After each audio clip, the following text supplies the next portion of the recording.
Last week, ACT Party has released a cost of living document, a document that addresses the severely high inflation that New Zealand is facing at the moment. As we all know that New Zealand is currently reeling under 7.3% of inflation, which is a record 32 years high.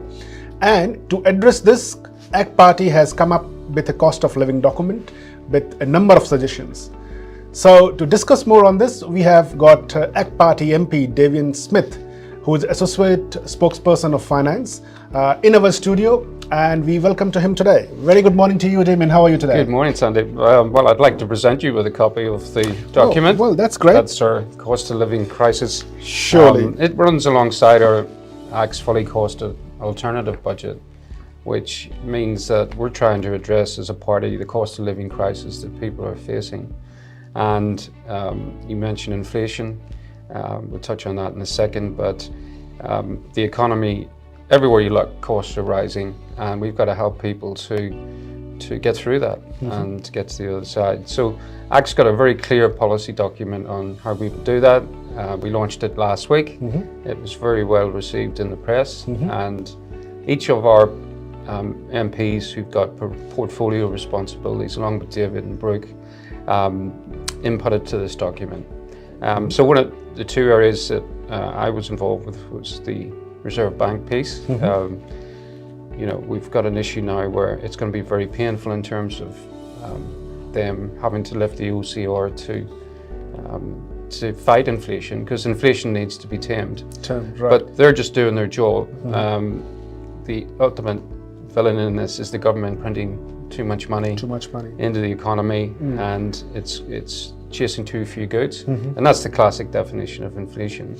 Surely it is, and let's try to understand what ACT Party is proposing through this document. So one of the things that easily is understood by our audiences in a layman term is about reducing the tariff for the products that are coming in, and that accounts to everything from, say, from wines to clothes as well. So can you elaborate more on that? Yeah, we want to abolish all tariffs, and you know, it affects everything from school uniforms, it's an extra $20 a week, through to railway locomotives that we want to bring into the country to increase transport. So it also means that our producers become more competitive here. They can't rely on that, and it increases productivity. So, you know, the second area to help people is we want to reduce taxes to be the leaders in the South Pacific region. So we're going to bring in two tax rates. One is 17.5% for people that earn up to $70,000, which will save them money. And then everybody over that, we'll repeal the envy tax of 39% by the Labour government and replace that with 28%. So we believe that to bring more money into people's back pockets is the way to help them. Sure.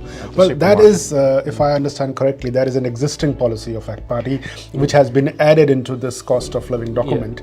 And obviously, one of the counter argument to that two tax rate system is that probably we are proposing too much of free market, and probably we are putting the tax cut might not be the right solution, as we leave behind people who need more help. Yeah, well, everybody under the ACT manifesto will be better off.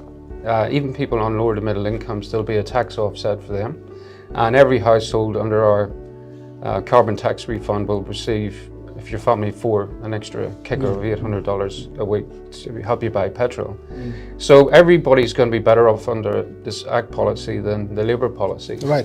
Now, when you say putting the money back in their pocket to buy petrol, so ACT Party is criticizing this government's fuel subsidy, which has been extended till January, and also the cost of living payment that government is going to hand out from 1st of August, which will probably add around $26 odd every week to a household for around 2 to 3 months.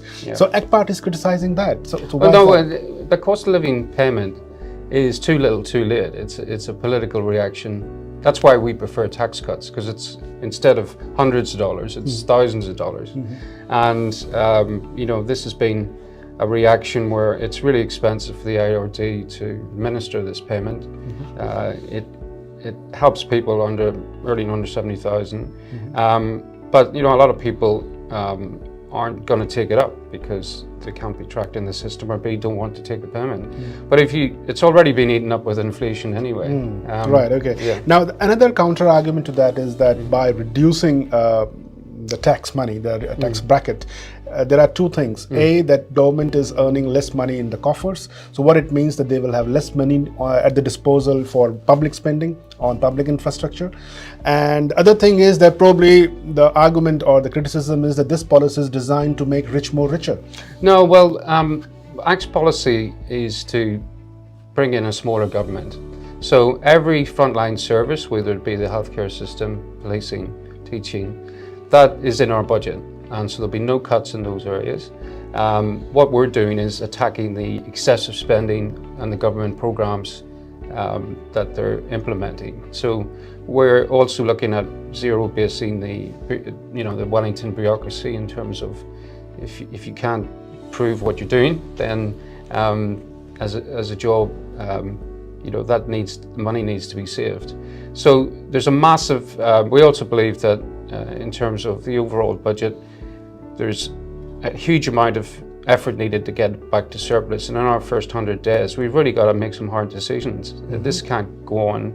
National parties seem to want to spend the same amount of money as Labour does, but move it around in a different way. And so, why shouldn't the government tighten its belt just like everybody else has to in their households? And that's the ACT philosophy, that the government's there to not over-regulate you, not to interfere with your business. If you look at businesses, the excesses this government has put on them, it's very hard now to operate a business, and it's reflecting in, I guess, with your newspaper just advertising revenues, people promoting and marketing their own businesses, and there's just a cloud of uncertainty out there. And it doesn't help if you don't know if you're in a lockdown or you're in an orange code, and tourism hasn't come back on stream. And so the immigration settings cause real problems for us with regards to. Yes, I'm glad that you've raised that issue, because that's going to my next question. Yeah. That ACT Party's this cost of living document, it is also talking about the supply of the labor issue, basically the temporary migrants that we bring in from overseas. So ACT Party is proposing to remove the wage restrictions and to allow more temporary migrants to come in and chip in. So can you explain a little bit more on that? Yeah, well, Dr. James McDowell, our immigration expert, is writing a piece at the moment, another policy document which we will launch. But in essence, there's just the migration settings by the government and the administration of immigration has been appalling over the last 2.5 years.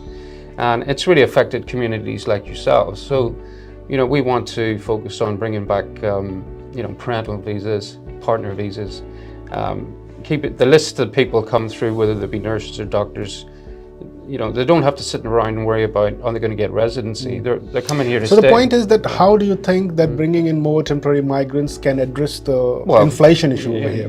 You look at, we got fruit rotting on trees, and we got hospitality businesses screaming out for help, and the owners, talked to one the other day in Wellington, who owns the backbenchers, and he's doing 70 hours a week because he can't find any staff, and the backpackers aren't coming. So there's real jobs out there for people if they want them. But also, we're just in the hermit kingdom. The government has closed us down. We need to reopen up to the world. And the problem we got now is that around the world, it's very competitive for labour. So a lot of people are going to Australia, going to Canada, and bypassing New Zealand. So we got a double problem there. But we can't go through another. And on top of that, now we have got a lot of New Zealanders here as well, who are wanting to migrate to Australia. Yeah, and the wage gap is such now that that's what's we call it the brain drain budget.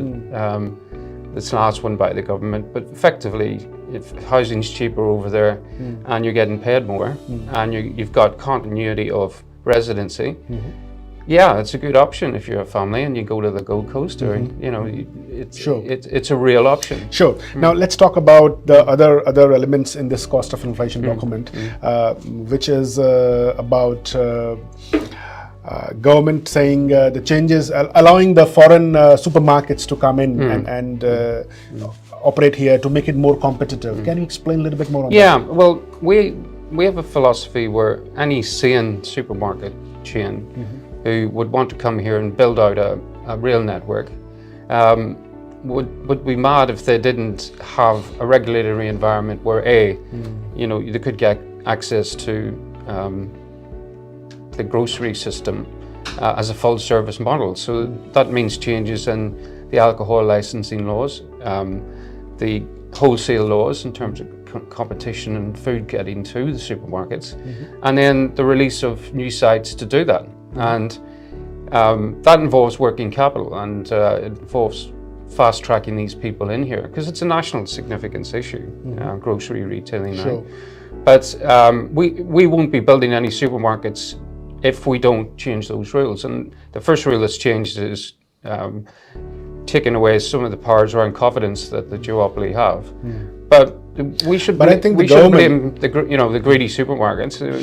We should actually be building in competition, and to do that, we want to attract foreign investment from the OECD countries who are friendly to us, who can come in and don't have to wait months or years with the Overseas Investment Office. So if they really want to invest in New Zealand, let them bring the money to the market, but we have to make sure that we've provided a set of rules for them. People. And but the government is already working. The current government is already working in that space to remove that that duopoly and to bring more competition. So how do you think? Yeah, at the moment, all they've done is hired a grocery commissioner, which is unnecessary. It's just another salary, and that's not going to increase the number of supermarkets by the time the election comes around. What we need to do is really attract international grocers who can see a market here, but there's a lot of risks, and we've got to stop being looked at. We've got to give business confidence, like the oil and gas exploration.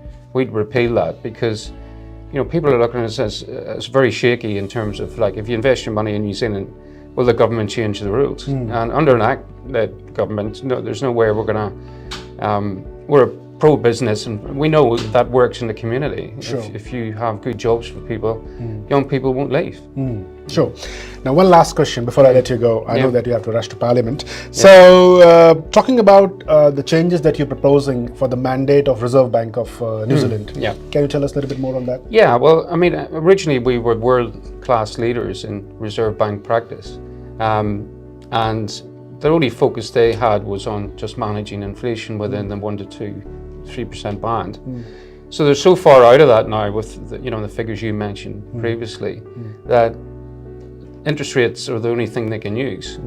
The second thing they can use is obviously manipulating debt in terms of where it goes and how it hits the banking system in terms of lending to businesses or housing.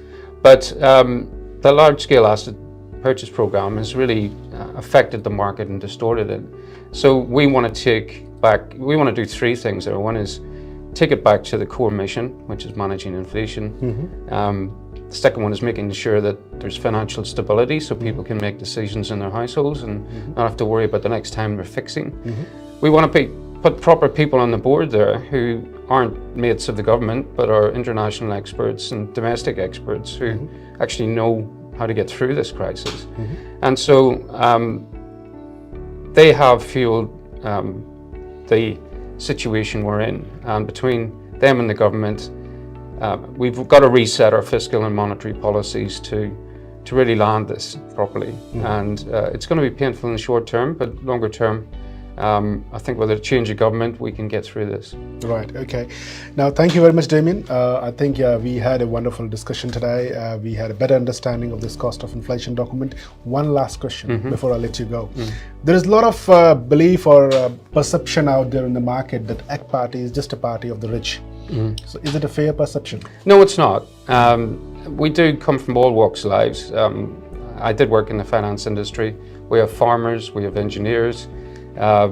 We are now a party that represents all of New Zealand, and young families, people from your community, more and more people are seeing ACT as an alternative vision to drive the reset that was happened last in the 80s, but now we're faced with some difficult decisions, and everybody trusts David Seymour as a politician, and he's got a real drive for change, and there's not enough to just re-elect the same old faces. We need to actually change the agenda.